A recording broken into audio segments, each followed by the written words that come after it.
Welcome to another episode of the brand called You. Today I have a very senior and accomplished lady with me, Babita Baruah. Welcome to the show. Thank you. Babita is the managing partner of GTB India. She's been recognized globally for her work and she's iconic in the world of advertising. It's such an honor to have you, Babita. Babita, tell me a little bit about your early career and some of your learnings. Thank you, Ashutosh. Before I begin, I must thank you for this opportunity and everybody who's here now or who will watch this later. These are really, challenging times, but a time for learning as well. Correct. And a lot of, what I'm doing now in the last 5 months of really working out of home has taken me back to the time when I started off working, which was also pre-technology as we know it today. And a lot of what we did then to just stay happy, to stay connected without technology. So yes, after I'm from Assam. My name is a dead giveaway, I think, Baruah. And after I did my MBA from Guwahati University, there were crossroads and many, what do I do next? Correct. And I really dreamt of always being a classical dancer. I had learned classical dancing. I wanted to be a teacher in the academics, like a professor or researcher or something. My maternal uncles pushed me to sit for the civil services exams because they said, that's where you should go. Right. And my mother insisted that after MBA, I need to get into the corporate world. And I think she also said it because I'd lost my father when I was very young. And in her mind, she thought that this would maybe the right path for me. It would be the right path for me. My mother always wins, always won. And she won this time too. That's how I ended up exploring opportunities and landing up at HTA. So I still remember the date. It was December 2nd, 1996. I joined HTA Calcutta. It was not Kolkata yet in those days. I've not looked back since. Ashutosh, challenges are there with everyone, and they were there with me as well.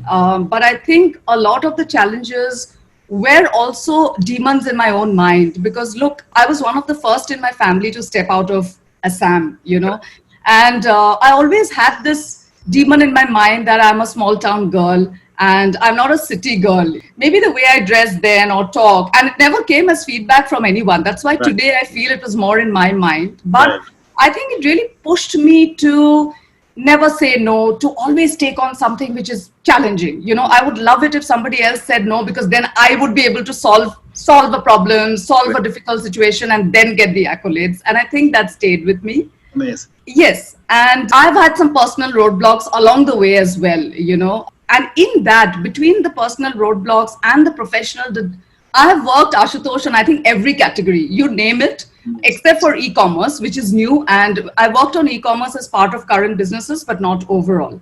But the four things I take back, and I thought about this before the interview, as to what are really some of the learnings I've had in this journey. It's 24 years, actually. The first is really trust. And I've realized that without trust, the organization trusting you trusting the organization, peers, colleagues, industry, everything, it's very difficult to try out the bold things, to come up with a new idea and put it on the table in the industry like ours, The second value, I think, are relationships. And to me, relationships last far beyond business. Some of my clients are with competitive agencies now, but are really on a great relationship with me. We still exchange notes.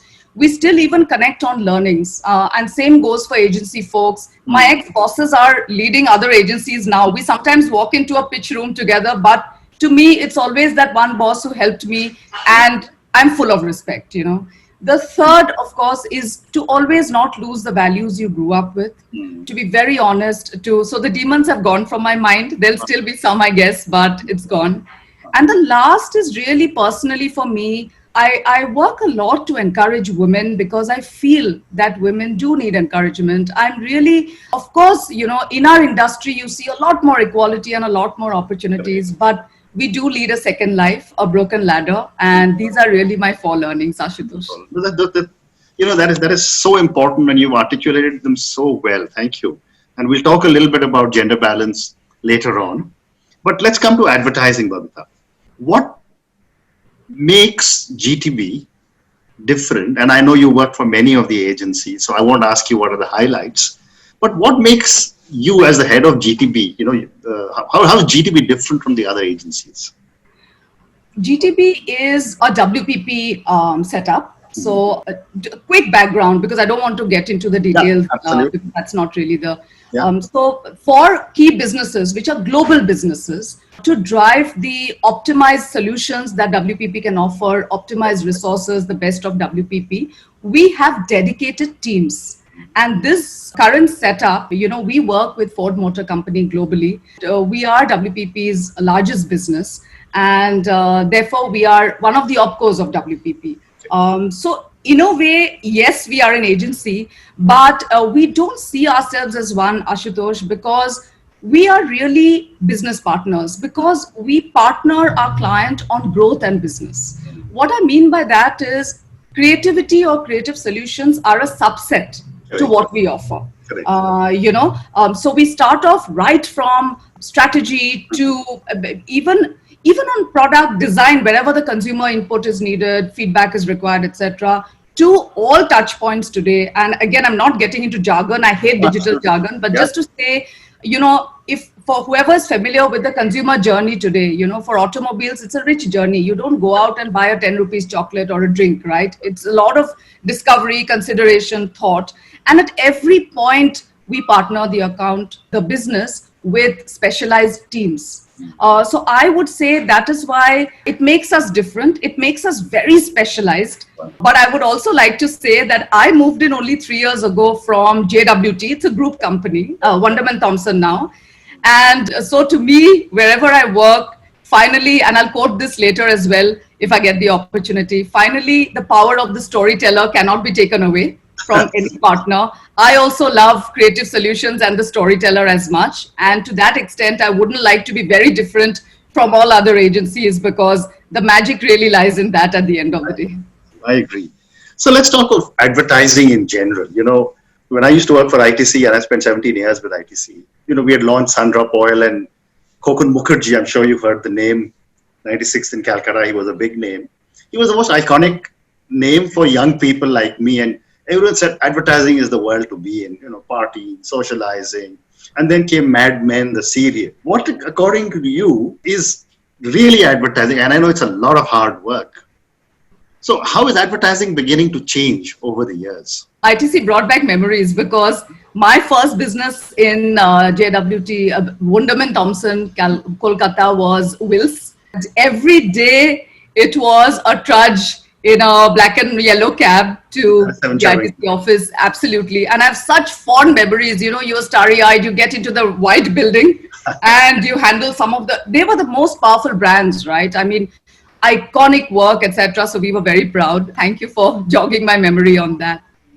I also watched Mad Men, and you are right. I mean, you look back and sometimes you wonder, oh my God, those were the days, for the right reasons, of course. Yeah. I think the socializing aspect, as to, the glitz and the glamour side, the fun side of the very informal, casual atmosphere of advertising, came from, especially in those days, it came from, if you set that industry aside with other industries, the others were fairly very suit and tie conservative, given the order of the day. And there were these creative mavericks who really came up with ideas, and therefore clients liked meeting and talking and engaging. Our agencies liked doing that well beyond office hours, because there is no fixed hour to creativity, even now, And I think that's where that perception remained. It's still a very fun place to work in, but I don't think really it can be defined by that any longer. You are right. It has changed. It is changing a lot. And anybody who denies that it is changing, that some things don't change, I think we have to be open to. Yes, like I said, the power of storytelling, the power of creativity never changes. But I think today we are at an age where we have data, we have connectivity, and with that comes information. And information is democratized. You have creative tools and exposure to great ideas, which is democratized. So what happens is today, the consumer does not just consume advertising, the consumer can also create advertising and put it up. And a lot of brands are actually welcoming that. So I think this whole thing of, this is an industry which is specialized and nobody can get into it, like say a lawyer or a doctor or an engineer. I think technology and creativity and the kind of exposure, tools, etc., has to a large extent widened the net a lot. So unless advertising changes, and we are all rapidly changing, there are different aspects. It's embracing technology, first of all. It's really mobile first, digital first, and not really the age-old films that you would write. And I'm only talking of output now. It's thinking of data in the context of people and how we can see them through the journey from the first time they consider the product till they buy it, and even after that as a loyal customer, and it's also about e-commerce. It is also about engagement, because today people are not about just a linear communication. You want to engage, you want to talk. I'll give you an example, Ashutosh. Just before this, I was on Twitter with a very dear friend of mine who wrote a tweet yesterday, and it was to one of the celebrities in the sporting world, appreciating the person. And early this morning, he's got a reply from that person himself, and he has been his icon, and he just wrote, and even I wrote back and said, oh my God, this is a wow. And I just realized, my God, we wouldn't have dreamt about even connecting with a celebrity before. The brand used to bring the celebrity to us on a screen, and we would at least feel, oh my God, we see somebody besides a film, when somebody is holding a piece of soap or a shampoo or whatever. Today, you don't need a brand to do that. You can do it yourself. Yes. So I think along with these changes in terms of value, of course, the talent mix is changing, Ashutosh. More importantly, I think there is a lot of humbleness that has come into the industry, because to your point on socializing and being those mavericks, because unless we are humble to the fact that we as an industry understand brands and we are partnering growth, but anybody who has an idea can be welcome and will only help and nurture it. Unless we take that mindset, it will be very difficult for us to survive as an industry. Very, very well said. Very well said. So my next question to you is that, and you've already spoken a little bit about it, that traditional platforms of advertising were print media and television and cinema. But now with the onset of different devices, handheld devices, what is it doing to advertising? I mean, must be a huge transition taking place within the advertising agencies to adapt to such technologies. Yes. However, I must say in India, so there are two sides to the India story. One is that, of course, India is leapfrogging change because of the penetration of mobile phones and smartphones, right? So today, anybody who has really even 1,000 rupees or less can afford a mobile phone, if not a smartphone, and definitely for a little more a smartphone, which accesses the net and social platforms very, very easily, right? So to that extent, you are right. There's a lot of change. But to be fair, some of what we call traditional media, and I'm really unquoting traditional, because I myself don't like the use of the term. To me, some of these are just about scale and reach. They are much more prevalent in India, just in terms of even budgets and allocation. For example, a television or a print for a lot of categories, because of the scale, because of the confidence that people still get from, okay, if I've seen them on such media, they are here to stay. They are not just a local, thing. And which is why you see big sponsorships on sport events or so much spent on these media. It's worth it, especially in this country as of now. However, the other side, what you're saying, the other screens are very, very strongly permeating into our lives. And I said, to me, it is not just about consumption on those screens, but the fact that it's also about creation of ideas and sending it back to other people, to clients, and to us. So people may love something someone else has created far better than what we've created, for instance. What it is doing is, Ashutosh, on one hand, what has not changed is, sometimes it is just that the consumption mode has changed, so you're watching it on a screen, you're watching a shorter duration, etc. But it is still something which is based on a deep insight, a story that has connected to the brand and made it relevant for me. So to that extent, that still stays and nothing can take that away. What has changed are the innovations. So today it is not just about a storytelling exchange. There are different ways in which I can invite you, I can help you create something, I can give you a platform to do your own thing. I can be an ally, I can be an advisor, I can be a mentor, I can be your playmate, I can give you a gaming experience, and through that you understand what I'm about. Correct. All of that, we never did that before as an industry. Yeah. So initially, I think we started off with clients looking at different players. So for creative, there was one agency, then there was digital, then there were smaller players, then there were gaming. I think today, from that divergence, Ashutosh, there is convergence again, Correct. where the industry is again, either you are acquiring new skills or talent, or maybe merging and just acquiring companies that are known for, those, and making one unified offer Correct. to the client and the business, which is why I keep saying it is no longer about a creative solution. It is about partnering on growth. And if you do that, anybody who's into growth, you will bring them to the table. Perfect. So that's really the change. Very well said. So, when I was reading about you, there are two initiatives that you have started in your workplace. One is called the She Hour and the other is the She Time. And you did say you support a lot of women. Talk to me about both these initiatives. It is actually similar. I changed the name a little because I moved from one opco to the other within the same group. I initiated it, but honestly, it's the team and the organization that supported me. But I would like to, because, when something is a baby that you first initiate, Yeah. you want to carry that forward. You are the primary stakeholder of that idea, right? So to that extent, yes, She Are and She Time. And like I said, because it's the same concept, it struck me because, like I said, whether they are personal challenges or external challenges, Right. I think there was a time when I realized a couple of years ago when I started that if I had the kind of women around, if I had the kind of women that young women have around them today, I would have got a lot of perspectives on, from simple things on how to handle personal challenges to even domain knowledge, expertise. How do you handle that? To health, to well-being. And all of that was playing on my mind. And I thought, why not devote just an hour to start with every month, where all the women get together, starting with, of course, our own opco and our own team. And, it's like you drop inhibitions and you drop designations. Correct. You need to drop both when you are talking very, very candidly. And it started off as this huddle around a non-existent campfire. We had some snacks and some food. And it was just about, let's talk about what are the challenges today in this hour that I face, and can anybody around the room help?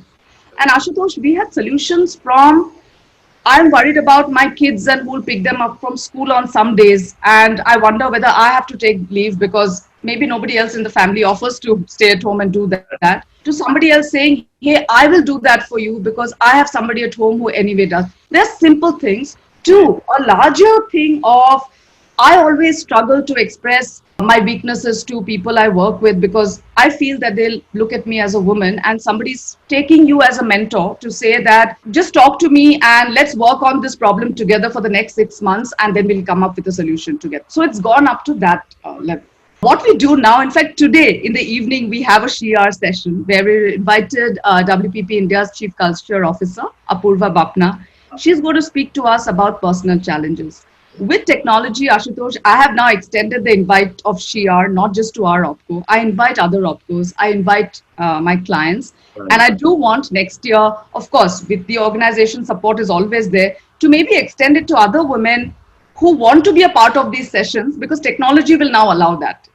I mean, you can't really open office doors to everybody because of lack of space, etc. But that's really my 2021 goal. That's fantastic.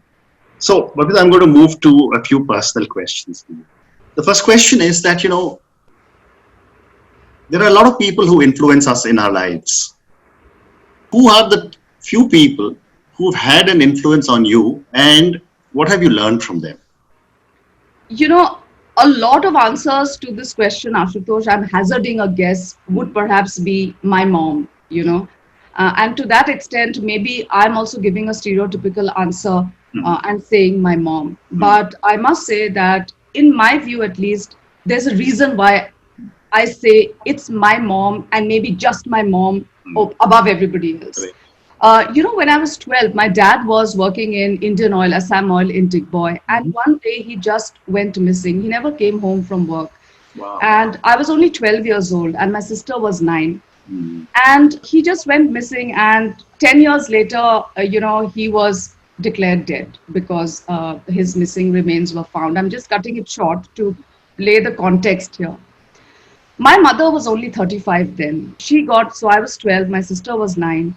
She got a job with the company, but of course, it was not what my father had, both in terms of his role as well as money. So we had to move house, we had to move cities, and we really led a life where we were very hard on resources, not just money, but also people around us, And I've realized that when you're doing well, you do have more people around you.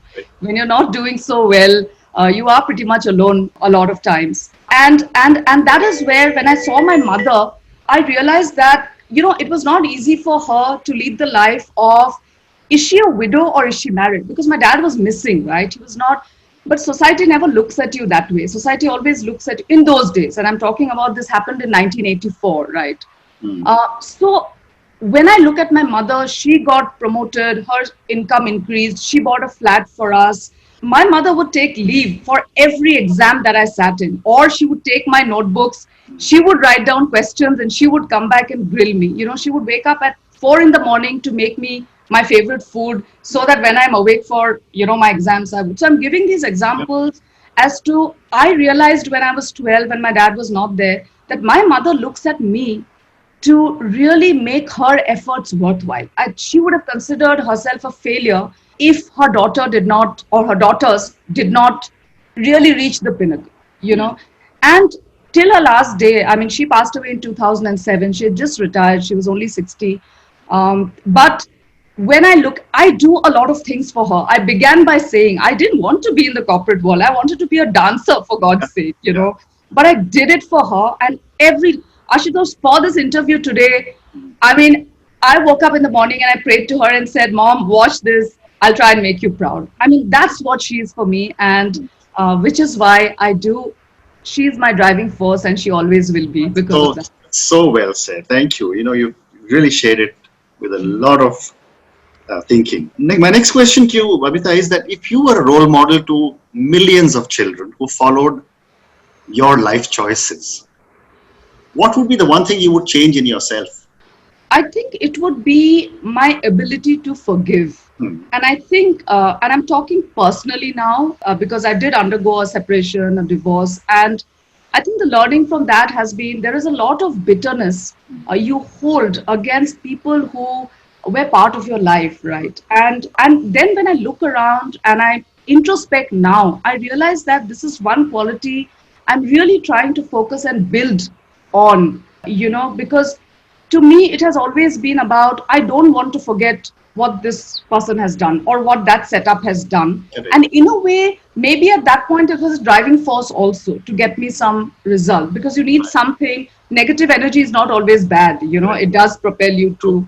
But today, for the young generation, for children, I think the values of the world are changing so much that if inherently we don't have the power to forgive, it'll be very difficult for us to stay in a connected world, so which is why I think, that would be. Wonderful.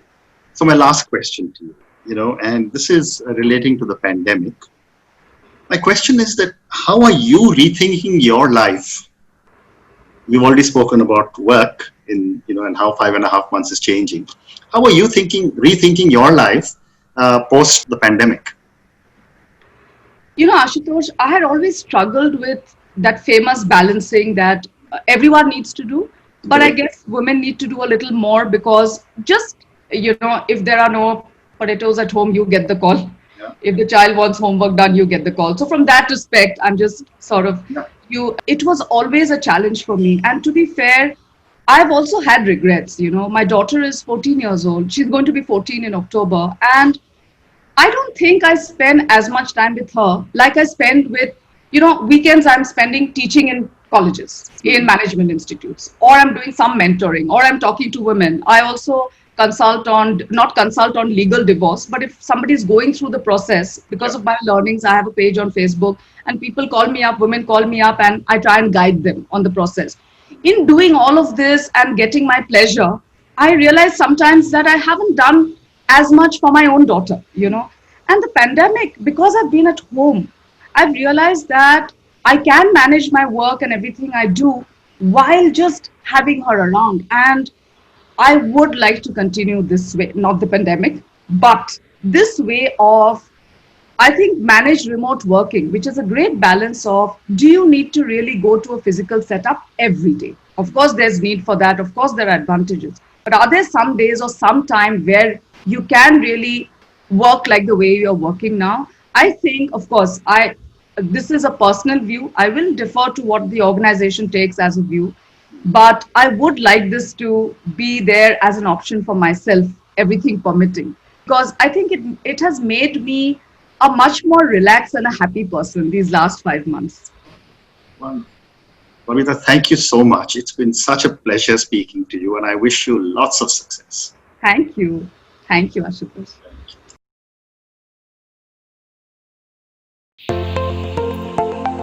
Thank you for listening to the Brand Called You videocast and podcast, a platform that brings you knowledge, experience, and wisdom of hundreds of successful individuals from around the world. Do visit our website www.tbcy.in to watch and listen to the stories of many more individuals. You can also follow us on YouTube, Facebook, Instagram, and Twitter. Just search for the Brand Called You.